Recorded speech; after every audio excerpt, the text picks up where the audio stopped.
Бүгүнкү эл аралык спорт күнү биздин окуу жайыбызда жылда белгиленет. Бул салт катары болуп калган. Өзүңүздөр жакшы билесиздер, дүйнөдө бир гана сулуулук бар дейт, ал ден соолук дейт.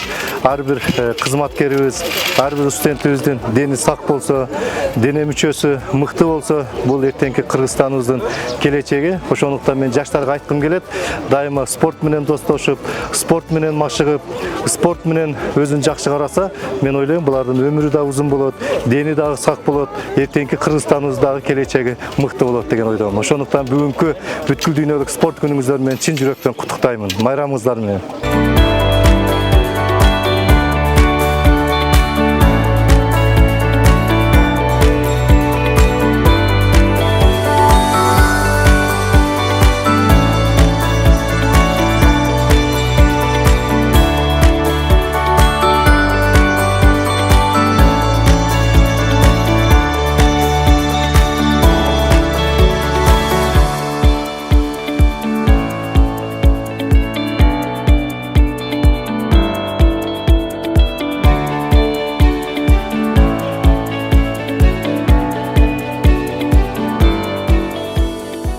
Спорттық іс-шарабыз өзі 7 апрель бүткүл дүйнөлүк ден соолук күнү деп айтылат. Ошон үчүн биз жылдагы өзүбүздүн иш-чарабыз, биз жылда ушинтип окуу жайдын жааматы менен студенттер менен алып чыгып, ошол жылда өзүбүздүн бүткүл дүйнөлүк ден соолук күнүнө карата спорттук иш-чарабызды ар дайым өткөрүп келебиз. Бул иш-чарабыздын эң негизги максаты ушул ден соолукту чыңдоо. Спорт бул ден соолуктун булагы дегендей, адам бул ден соолук ар дайым көйнөгүүлөр жасап турса, ден соолугу чын болот.